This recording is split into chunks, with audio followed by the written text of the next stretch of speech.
Recent గా చూసుకుంటే big boss ఏదైతే ఉందో అగ్నిపరీక్ష పెట్టడం జరిగింది సీజన్ 10 లో. అయితే గతంలో చూసుకుంటే బిగ్ బాస్ 9 లో అగ్నిపరీక్ష ప్రోగ్రామ్ బాగా హిట్ అయింది.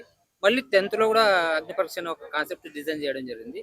అందులో ఏంటంటే ఇప్పుడు ఏదైతే బిగ్ బాస్ 10 లో అప్లికేషన్స్ తక్కువ వచ్చినాయని చెప్పి చాలా మంది చెప్తా ఉన్నారు. అందులో కాకుండా మళ్ళీ సెకండ్ ఛాన్స్ ఇస్తున్నారు. అంటే వైట్ గోల్ సమస్య అని ముందుకొచ్చింది. ఏదైతే ప్రమోట్ చేస్తుందో ఆ సంస్థ మళ్ళీ ఏంటంటే సెకండ్ ఛాన్స్ కోసం ఇస్తుంది అనమాట. ఎందుకు అనుకుంటున్నారు మీరు? అంటే మీరు అన్నట్టు అంటే బిగ్ బాస్ లో అప్లై చేసుకున్న వాళ్ళకి సెకండ్ ఛాన్స్ అంటే ఫస్ట్ దాంట్లో అప్లై చేసుకున్న వాళ్ళు బిగ్ బాస్ కి ఏదైతే కంటెంట్ కావాలనుకున్నా పబ్లిసిటీ కావాలనుకున్నా ఆ కంటెంట్ లో దొరకవచ్చు మేబీ. ఇంకొకటి బిగ్ బాస్ అనేది చాలా మందికి ఆ అపోహ అనేది క్రియేట్ చేస్తుంది, అవకాశాలు ఇస్తామని చెప్పేసి మీరు రండి చెప్పేసి టాలెంట్ ఉన్న వాళ్ళు మాకు ఇన్స్టాగ్రామ్ లింక్ పెట్టండి అని ఇవన్నీ చాలా చాలా వరకు అయితే ఆ తక్కువ టాలెంట్ ఉన్న వాళ్ళకి చాలా తక్కువ ఉన్నది. అంటే వాళ్ళకి తెలిసిన వాళ్ళే ఉన్నది. ఇంకొక మీరు అన్నట్టు మన పల్లవి ప్రశాంత్ మన మన గతంలో కొంతమందికి కలిసి వచ్చింది. కొంతమంది టాలెంట్ ఉన్న వాళ్ళకి కొన్ని అవకాశాలు రాకపోయేసరికి వాళ్ళు కూడా సఫర్ అయ్యి ఇంతే చెప్పడమే ఉంటది కానీ ఎక్కువ అవకాశాలు అయితే ఉండవని చెప్పి చాలా సఫర్ అవుతున్నారు. సో అట్లా కాకుండా కొంచెం చాలా మందిని ఆ యాక్టింగ్ అంటే దాని మీద ఏదైతే ఇష్టం ఉంటుందో చాలా వరకు జెన్యున్ గా గేమ్స్ ఆడి అది మొత్తం గేమ్ థియరీ. సో అర్థం చేసుకోవాలి, స్పాంటినిటీ గా ఉండాలి బిగ్ బాస్. ఇక్కడ జనాలకి బిగ్ బాస్ మీద నమ్మకం పోతుందని చెప్పి చెప్పుకోవచ్చా?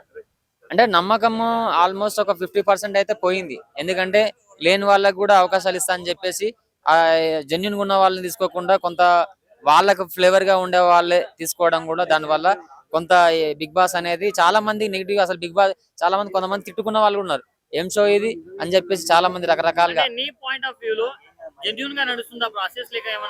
కొంచెం మారాలి బ్రదర్, ఎందుకంటే అందులో చాలా ఇంకా అంతకంటే చాలా ఉన్న వాళ్ళు బయట చాలా మంది జెన్యున్ గా కష్టపడి 24/7 అటు స్పాంటేనియస్ టాలెంట్ తోటి ఉన్న వాళ్ళు ఉన్నారు. అలా వెరిఫై చేసి తీసుకుంటే బాగుంటదని నా అభిప్రాయం.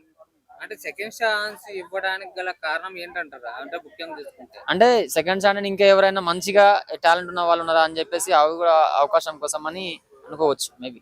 కొంతమంది ఏమంటున్నారంటే బిగ్ బాస్ అంటే చెత్త ప్రోగ్రాము, బిగ్ బాస్ లో ఉండేదంటే అడల్ట్ కంటెంట్ సంబంధించిన ఇది చేస్తారు, అందుకే బిగ్ బాస్ నడవట్లేదు, అందుకే వీళ్ళు ఏం చేస్తున్నారంటే దాన్ని నడవడానికి కోసం వీళ్ళు ఈ ప్లాన్ వేస్తారని చెప్పి చెప్తా సో ఉన్నారు. నిజంగా మీరు అన్నట్టు కూడా కొంచెం బిగ్ బాస్ లో అన్ని గేమ్స్ కూడా కొంచెం డిఫరెంట్ గా మార్చితే బాగుంటుంది. కొంచెం జనాలకు ఉపయోగపడే కంటెంట్ చేస్తే నిజంగా బాగుంటుంది. కొంచెం అందులో కొంత డిఫరెంట్ గా ప్రవర్తించే అందులో ఆట ఆడే వాళ్ళు కూడా రూడ్ గా జనరల్ గా పబ్లిక్ ఏంది ఇష్టపడేది మంచి కొన్ని విషయాలు ఉండాలి.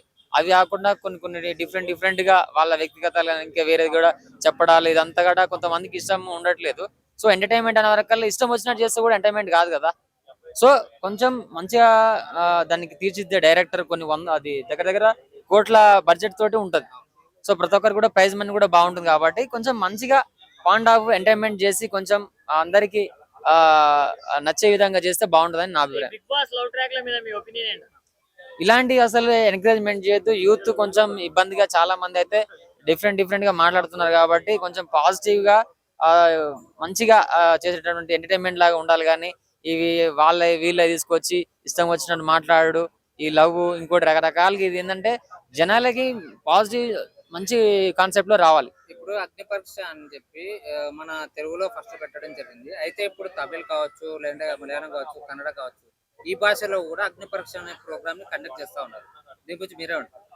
సో అంటే మీరు అన్నట్టు ఎక్కడ లాంగ్వేజ్ తగ్గట్టు అక్కడ సిచ్యువేషన్ తగ్గట్టు అక్కడ ప్రజలు అక్కడ ఉన్నటువంటి అంటే దాన్ని బట్టి రన్ అవుతుంది ఏ షో అయినా సరే.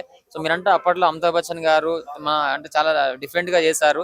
ఆయనను చూసి ఇక్కడ బిగ్ బాస్ ప్రోగ్రామ్ అనేది చాలా మా యాక్టర్స్ కూడా నాగార్జున గారు ఏంటంటే ఆయనకి యాంకరింగ్ లో మంచి ఆల్రౌండర్ గా చేయటువంటి మంచి పట్టు ఉంది కాబట్టి గతంలో చాలా మంది చేశారు. చిరంజీవి గారు చాలా మంది. తప్పకుండా కామనర్స్ రావాలి బ్రదర్, ఎందుకంటే చాలా మంది టాలెంట్ ఉన్న వాళ్ళు చాలా మంది కాబట్టి నాగార్జున గారికి ఒక రిక్వెస్ట్ ఏంటంటే చాలా మంది టాలెంట్ ఉన్న వాళ్ళని చూసి ఒక పల్లవి ప్రసాద్ వచ్చింది, అది చాలా మందికి ఒక మంచిగా అనిపించింది. అంటే పల్లవి ప్రశాంత్ లాగా చాలా మంది మేము డబ్బులు జనాలకు హెల్ప్ చేస్తాం అది ఇదని వీడియోలు పెట్టడం జరుగుతుంది. సో నిజంగా వీళ్ళు వెళ్ళి పైసలు గెలిచి జనాలకు పెడతారంటారా? సో అలా కొంతమంది ఈ రోజులలో కావాలని పాపులారిటీ కోసం అట్లాంటి వాళ్ళు కాకుండా నిజంగా ఎవరైతే పేదంగా కష్టపడి చాలా స్ట్రగులింగ్లు ఉంటారో అలాంటి వాళ్ళకి హెల్ప్ చేస్తే బాగుంటుంది. సో అలాంటి వాళ్ళని మంచిగా హెల్ప్ చేసే వాళ్ళని చూసి వెరిఫై చేసి మంచిగా తీసుకుంటే బాగుంటుందని నా అభిప్రాయం. నీ ఫేవరెట్ సీజన్ ఏది, ఫేవరెట్ కంటెస్టెంట్ ఎవరు? నాకు కొంచెం పల్లవి ప్రసాద్ బెస్ట్ అనిపించింది బ్రదర్, ఎందుకంటే కొంచెం ఆయన అగ్రికల్చర్ ఫ్యాన్, అగ్రికల్చర్ నుంచి వచ్చిండు, కొంచెం జెన్యున్ గా అంటే ఆయన లైఫ్ మారిపోయింది, కొంచెం ఫ్యూచర్ లో కూడా ఏదైనా చేయాలని అలాంటి వాళ్ళు ఆలోచించి చేస్తారు. సో బిగ్ బాస్ వస్తే ఫ్యూచర్ పోతుందని చెప్పి చాలా మంది చెప్తా ఉన్నారు. సో కొంతమంది అంటే వాళ్ళకి ఇష్టం ఉంటుంది కాబట్టి వాళ్ళ లైఫ్ వాళ్ళ ఇష్టం, ఎంటర్టైన్మెంట్ చేయడానికి రకరకాలుగా డిఫరెంట్ జోన్స్ ఉన్నాయి కాబట్టి అది కూడా ఒక నిరూపించుకోవడానికి అవకాశం రావడానికి ఒక మంచి ఒక స్టేజ్ షో, దాన్ని మనం ఎలా యూటిలైజ్ చేసుకోవడానికి మనం తప్పకుండా నా వంతు అంటే ఎంటర్టైన్మెంట్ చేయడానికి నేను ట్రై చేస్తా. ఇప్పుడు చాలా మంది జూనియర్ ఆర్టిస్ట్ ఉన్నారు కదా, వాళ్ళని ఎందుకు తీసుకోవట్లేదు? బాగా తగ్గవలసిన వాళ్ళని, చేయమన్న వాళ్ళని ఇలాంటి మాత్రం తీసుకోవడానికి కారణం ఏంటంటే ఏదో రాజకీయం జరుగుతుందా దాని నుంచి? తప్పకుండా నేను కూడా అదే అంటున్నా. చాలా మంది టాలెంట్ ఉన్న వాళ్ళు సినిమాల్లో పిచ్చి పిచ్చిగా తిరిగి రకరకాలుగా చాలా బయట టాలెంట్ ఉండి ఎన్నో రకాలుగా డైలాగ్ రకరకాల ఇంత చాలా టాలెంట్ ఉన్నారు. ఇది ఇన్స్టాగ్రామ్ లింక్ ద్వారా ఏంటంటే వెరిఫై చేయడం ఏంటంటే వాళ్ళు చేసిన వీడియోలు కానీ వాళ్ళు చేసిన బయోడేటా మొత్తం ఇన్స్టాగ్రామ్ లో చూసిన తర్వాత వాళ్ళు ఎలాంటి కంటెంట్ చేస్తారు, వాళ్ళకి ఎంత టాలెంట్ ఉంది మొత్తం ప్రొఫైల్ లో తెలిసిపోద్ది కాబట్టి ఇన్స్టాగ్రామ్ లింక్ ద్వారా అవుతున్నారు. దాని ద్వారా అంటే మినిమం క్వాలిఫికేషన్ లాగా ప్రిన్సిపల్స్ ఉంటాయో అవి తెలిసి ఉంటాయి. ఏది తెలియకుండా కూడా వస్తుందంటే వాళ్ళకి చెప్పలేరు కదా, ఊరికే వాళ్ళకి ప్రాబ్లం అవుతుంది. సో రకరకాలుగా ఇలా దేనికైనా ఒక కొన్ని క్యాలిక్యులేషన్స్ ఉంటాయి. సో ఆ విధంగా వాళ్ళు తీసుకోవడానికి ఒక కారణం అని చెప్పొచ్చు.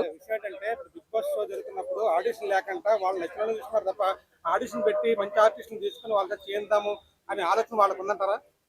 తప్పకుండా మీ అన్నట్టు చాలా మంది ఇదే క్వశ్చన్ అడుగుతున్నారు. టాలెంట్ లేని వాళ్ళని, వాళ్ళు నచ్చిన వాళ్ళని తీసుకుంటున్నారు బిగ్ బాస్ లో, లేదంటే వాళ్ళ రిలేటివ్ దగ్గర సంబంధించి అవన్నీ అంతా ఇట్లనే జరుగుతుంది అని చెప్పేసి అందరి అభిప్రాయం. చాలా మంది ఇంకోటి షో నడవాలంటే కూడా ఏదో టిఆర్పి రేటింగ్ కోసం రకరకాలు ఇట్లా చెప్పేసి పెడుతున్నారు. సో ఇప్పటి నుంచి అయినా కొంచెం దయచేసి ఏదైతే మన సీజన్ పల్లవి ప్రధాన్ కొంచెం అది బాగా అనిపించింది, ఇప్పుడు దీనికి బెస్ట్ గా వెరిఫై చేసి టాలెంట్ వాళ్ళని తీసుకొని ఒక ఫైనల్లో కూడా మంచిగా కసిగా ఉండే వాళ్ళని ఆదరించాలని నేనైతే మనస్ఫూర్తిగా కోరుకుంటున్నా.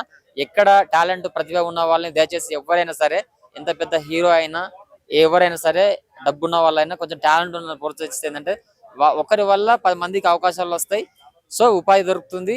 సో తను ఎదుగుతూ 10 మందికి అవకాశాలు కల్పిస్తారు కాబట్టి సో ఈ బిగ్ బాస్ షో అనేది చాలా మందికి కొంతమందికి ఉపయోగపడ్డది. అలా మంచి వాళ్ళకి ఎవరైనా మంచి లైఫ్ వచ్చి మంచిగా ఉపయోగపడితే బాగుంటుందని నా పర్సనల్ ఒపీనియన్. Thank you.